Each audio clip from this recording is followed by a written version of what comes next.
As I film this video, I am an American in Thailand.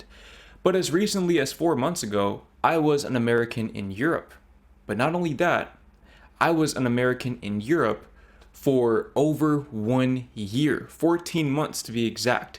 And in that time, not only did I experience a great deal of culture shock, but I also got the chance to learn a lot more about myself, about America, about Europe, and about the world at large.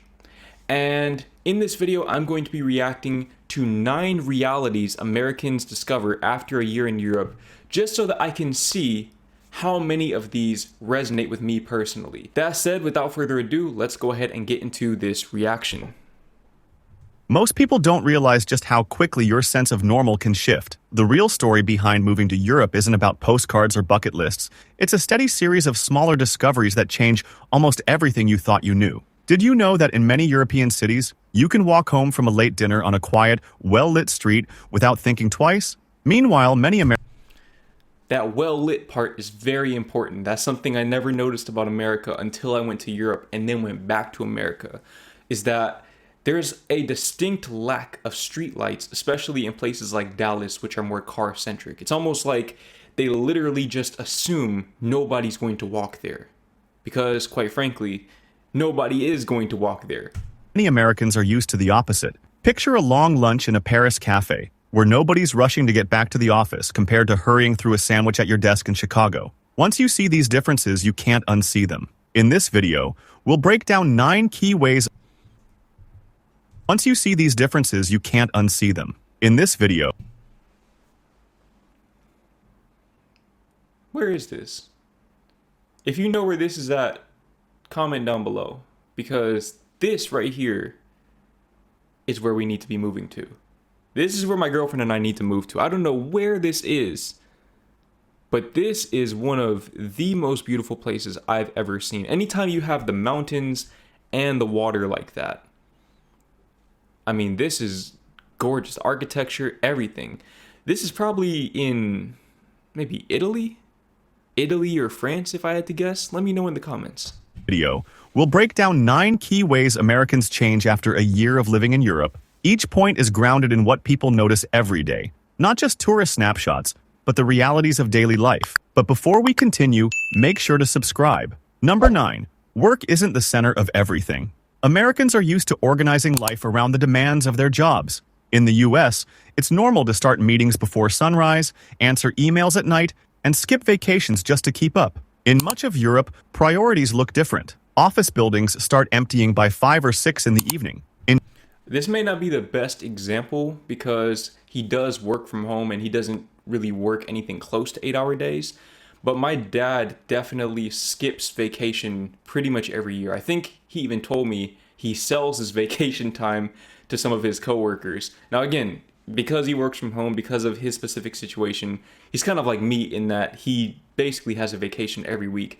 But I found it pretty interesting that you can even do that, that it's allowed for you to sell your vacation time, because I would have to imagine that something like that would not be possible within the structure of European companies. Now, I've never worked at a 9-to-5 in America or in Europe, but I have heard raving reviews about work-life balance in Europe and just how much better, how much less toxic the work culture is in Europe. So if you've worked in both America and Europe, definitely comment below about your experiences. I'd love to read them. In Germany and France, laws require at least 4 to 6 weeks of paid vacation annually. It's not just about time off. The culture expects employees to fully disconnect instead of sneaking work calls on the beach. Lunch breaks often stretch to a full hour or longer. Employees gather at a nearby restaurant or sit under a tree in a city park, focusing on the moment. You don't see people eating in their cars or at the copier. For Americans, this can feel unfamiliar at first, like suddenly having permission to slow down and breathe. The focus turns to quality of life, afternoons with family, hobbies, even the simple quiet of doing nothing at all. What seemed like laziness from afar now becomes a different kind of discipline, protecting personal time as if it's as valuable as work. That's a really great way of putting it. That's a really great way of putting it. A lot of people think that work-life balance insinuates or correlates with laziness, But in all actuality, it does take discipline to structure that free time and those hobbies into your life. Again, it comes back to working to live versus living to work. Most Americans are surprised to see that life keeps moving, but with a calmer pace and fewer regrets. Number 8. Safety isn't left to chance. The sense of safety is more than a statistic. It's a daily reality. In the U.S., parents often watch their kids play from a distance or worry about walking home after dark. Gun violence and high crime rates shape routines and decisions in many places. Most European cities approach security differently. It's common to see children walking to school together, unsupervised. Even in the early evening, neighborhoods buzz with energy after dusk, not tension. Violent crime, especially gun-related, is simply less frequent. For example, in the UK, gun homicide rates are more than 25 times lower than in the US, according to OECD data. Pickpocketing happens, especially in crowded tourist streets, but the fear of physical danger stays low. Americans often realize after a few months that their heightened vigilance isn't necessary. The contrast feels like a weight lifting off their shoulders. Very, very true. Very true. Being in the Netherlands, mind you, I don't speak Dutch. I speak a little bit, een klein beetje Nederlands. But I'm definitely not fluent and I'm certainly not conversational. So even in not knowing the language, even in me not being familiar with the area, with my surroundings, I still felt safer than the city that I grew up in. And I don't come from a very impoverished city. I grew up middle, maybe even upper middle class for parts of my childhood. But compared to what I experienced in Europe, even in the big cities, I definitely felt a lot less safe growing up where I grew up than in Europe. And evidently, parents and children feel much safer there too, because you see a lot of children out even at night, unsupervised. Some start to question why feeling safe in public spaces is such a luxury at home. You might stand in a lively town square at midnight, surrounded by families chatting, and wonder, how did we reach such different expectations for public safety? It's not the answer, but it reframes the question of what society prioritizes. Number 7. Healthcare doesn't mean bankruptcy. Americans know the anxiety of medical bills all too well. Even simple procedures like a checkup or blood test can cost hundreds of dollars, and emergency visits can add up to thousands, even with insurance.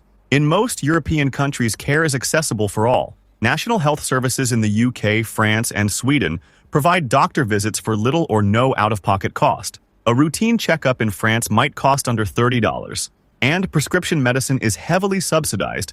An inhaler that runs $50 cash in the US might be $8 in Germany. Nobody avoids the doctor from fear of cost. Even for emergencies, a hospital stay in Spain or the Netherlands rarely brings surprise bills. You know what? I'm going to be honest with you. I haven't been to the doctor for an actual checkup since I was about 14. I'm 25 years old now. It's been a long, long time, almost half my life since I have actually had a regular checkup.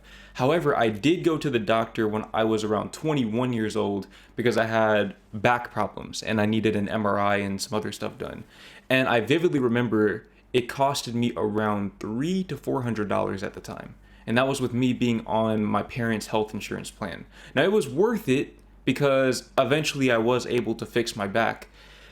But it definitely costed a lot of money, especially as a young, broke 21-year-old who was just making maybe $1,000 a month from YouTube. That's half my income right there on that MRI scan. What really bothers me about not only the healthcare issue, but also the public safety issue with gun violence and whatnot, is not necessarily that these issues exist, is that people pretend like they don't.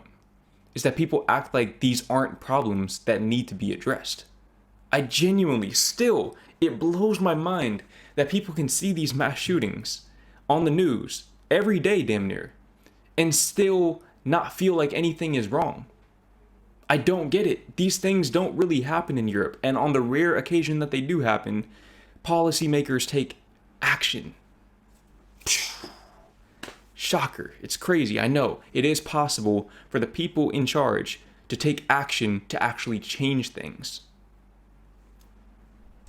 Americans often describe their first year as a revelation. Not only is healthcare less expensive, doctors frequently take more time to explain options or answer questions. Care feels both personal and a public good. Over time, this changes how people view illness and prevention. When cost isn't always looming, more people pursue regular screenings or manage chronic conditions early. Most Americans wonder why accessible healthcare remains so complicated in the US, and what can be done to change the picture. Number 6. Food feels more like food. The difference hits as soon as you step into a bakery or a neighborhood market. Bread stays fresh for only a day or two because it's made without preservatives. That caught me off guard when I moved to Europe, I'm not gonna lie. At first, it used to frustrate the hell out of me. It really did. I'm being completely transparent with you right now.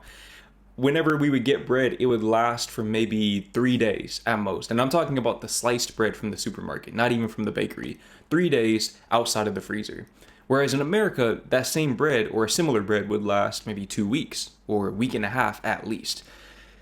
That frustrated the hell out of me. Vegetables, they didn't last very long.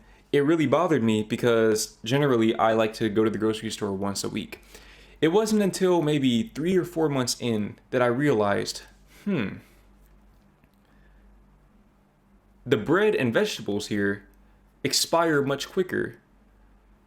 Probably because they have fewer preservatives, which means they're healthier. And once I realized that, then I didn't really have as much of an issue with going to the grocery store twice a week because I knew that, hey, it's a small sacrifice to make to add years to my life overall. So that's something I had to come around to. But once I did, I definitely came to appreciate it quite a bit. Vegetables are vibrant and picked by season, tomatoes in late summer, greens in spring. Farmers' markets bustle with families, and even supermarket aisles carry fewer products with long ingredient lists. Chemicals and GMOs banned in much of Europe are still allowed in the US. In Portugal, a lunch of grilled sardines costs under €6. In Italy, a wedge of Parmigiano Reggiano comes from a known region, not a factory. Dining out is an event, not a transaction. Meals are slower, and conversation stretches longer. Americans often arrive... I know I keep getting distracted. I apologize. This has to be in either Switzerland or Austria. If you know where this is, let me know because I need to get on that train and ride on this route right here specifically. Please let me know where this is if you know. But not only is the food higher quality, and maybe he's going to touch on this here in a second, but the food is also cheaper. And to me, that's the bigger surprise. It's the fact that even though, at least in the Netherlands, they have a 21% consumer tax, a value-added tax on food and other consumer goods, the food is still much cheaper even with the 21% tax than it is in America. So in America, you're paying way more for groceries, probably 20 or 30% more than a country like the Netherlands. But the food is probably only 50 to 75% as high quality, if that. America's a scam. Arrive expecting restaurant food to taste similar, then end up marveling at how unprocessed and flavorful it is, even at lower prices. In the US, organic produce can cost 50 to 100% more than conventional. Here, the gap is much smaller. Over time, cravings for American packaged snacks shift. Some foods even start to taste artificial by comparison. The act of eating, whether alone or with others, turns back into a daily pleasure, not just fuel. This overlooked detail reframes the entire issue. Eating well isn't a luxury for the few, but a quiet expectation for everyone. Number 5. Public transport. Exactly. It's an expectation. It's the standard. I keep pausing the video. I apologize, but that is the standard. The standard is good, accessible food. Not for the few, but for the many, for all. That's something that I really, really enjoyed about Europe. And honestly, I enjoyed that same benefit here in Thailand, but never experienced that same degree of accessibility in America. Port isn't an afterthought. In most of the US, life depends on a personal car. Suburban sprawl, few buses, and long distances make driving the rule. Europe flips this on its head. Metro trains in Berlin, trams in Prague, or buses in Madrid run on tight schedules, connecting neighborhoods without hassle. You can live in Amsterdam or Copenhagen for years without owning a car at all. Monthly transit passes often cost less than a single car insurance payment in the States. For example, a rail ticket from Paris to Lyon, about 290 miles, is usually under $50 and takes just 2 hours by high-speed train. Stations are clean, busy, and safe. In Vienna, an annual subway pass is around $365, roughly $1 a day. Americans used to long commutes or parking headaches find a new kind of freedom. No car payments, no gas stations, and far less stress. This shift isn't just logistical, it alters how people plan work, leisure, and even social life. A walk across town or a bike ride to dinner becomes normal. For many, the realization dawns that the US could work differently if it decided to. Number 4, language is a door. Before we even go on to the next point, I've mentioned this in a few of my videos before, but I just want to reiterate this. I think the lack of public transit or the lack of reliable and extensive public transit in most of the US, of course, a lot of that is because of the infrastructure, but the reason why the infrastructure doesn't exist is because people don't want to pay for it. The reason why people don't want to pay for it is because people don't want to use it. The reason why people don't want to use it is because they have preconceived notions about what riding public transit will do to their social standing. In other words, people in America generally feel like the people who ride public transit to get from point A to point B, not just for a novelty experience, but as an actual daily commuter, are less than. And it may be a subconscious belief.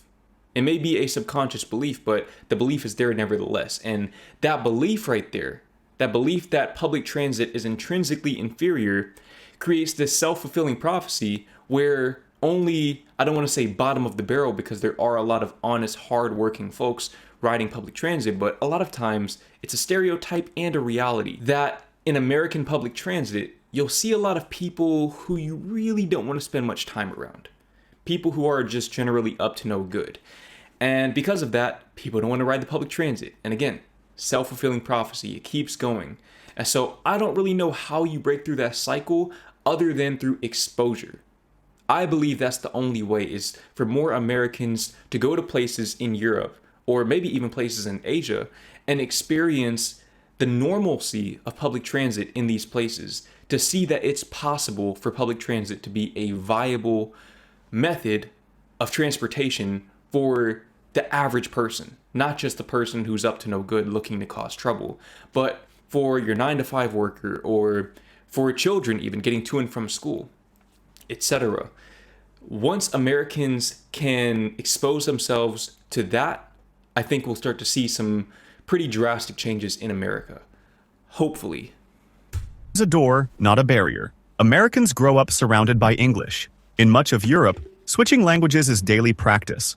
It's common to meet young adults fluent in 3, even 4 languages: German, English, Italian, French, or Spanish. Public announcements and menus switch seamlessly between tongues. In education, children begin learning new languages as early as age 6 or 7. The result, by adulthood, many Europeans can converse, study, or work across borders. In contrast, U.S. schools often offer a single language option, starting later and with less immersion. The real impact isn't just vocabulary. Multilingual Europeans can follow news from other countries, understand culture directly, and empathize with different perspectives. I'm not sure if it's as much of an accessibility issue in schools as it is a quality issue, because I vividly remember taking Spanish class in elementary school when I was 9 or 10 years old, and I passed the class. I got straight A's in elementary school, so I passed the class, but I didn't know any Spanish at the end of the class. So I think it's more about the fact that you can get through these classes without actually learning the subject matter than it is about the classes not being there. Or maybe I was just one of the privileged few who had access to that in public school. And then when I took French in high school, I would have been around 15, 16 at this point. Same thing. I got through the whole class, finished with an A, so 90 or above out of 100, and I didn't really know much of any French at all by the end of the class. So I think it's more of a quality issue, and they're definitely more afterthoughts than they are priorities, which ironically limits the opportunities of young adults in the land of opportunity. Fascinating. Americans confronted with this often feel challenged but also inspired. Some choose to learn the local language, if only to show respect. Over time, attitudes change. What seemed intimidating now feels like a mark of global citizenship. It's not just about words, but about being open to the world around you. Number 3, education isn't an expensive gamble. A college degree in the US can leave students with tens of thousands of dollars in debt. Private tuition routinely tops $3,000 per year. In countries like Germany or Norway, $3,000 a year honestly sounds a little bit low. Just for reference, the college that I was going to go to, or I guess the university, if we're going by European terminology, was the University of Texas at Austin. Now, this is the best public college in the state of Texas, one of the best public colleges in America. And I got in with automatic admission because I reached a certain class rank. Now, had I gone there, this is a school that I was fully qualified to attend. Had I gone there, I would have been paying, or rather, I would have been taking out loans for $25,000 per year. Not for the whole entire schooling. In a lot of Europe, you're not even going to pay $25,000 for all 4 years of schooling. But I was going to pay $25,000 a year for 4 years straight. Now, half of the $25,000 would have been for room and board, so that was just me staying on campus because my parents didn't live anywhere near Austin. Wasn't a commutable distance. It's a 3.5-hour drive from Dallas. So would have had to stay on campus or get an apartment off campus, which would have been even more expensive. But then the other $12,000 or $13,000, whatever it was for tuition, books, etc. $13,000 a year for tuition. Make that make sense. Again, it's not even the fact that it's so expensive. It's the fact that people act like it's not an issue. That's what bothers me. The fact that people act like, oh, well, it's just a good investment. No, it's not, because my girlfriend can go and get a degree in the Netherlands and come out with no debt at all, and the degree holds the same amount of weight. So again, America is a scam. It's a corporation. Universities charge little or no tuition, even for international students who meet the academic criteria. In France, annual fees rarely exceed $500. This changes everything. Young people choose courses for genuine interest, not only for potential earnings. Vocational training is valued, not stigmatized, offering access to stable employment. Primary and secondary schools emphasize arts, languages, and critical thinking, not just exams. Classrooms fill with music, debate, and field trips. For parents accustomed to expensive after-school programs, this wider range feels almost revolutionary. Americans often reflect on how the fear of lifelong debt shapes priorities back home and why other nations structure education differently. This doesn't mean every European system is perfect, but it shows an alternative many hadn't considered before. Number 2, community I considered it. That's why I dropped out. Feels tangible. In post-war American suburbs, neighbors might wave from the driveway before retreating indoors. In many European towns, life spills into public space.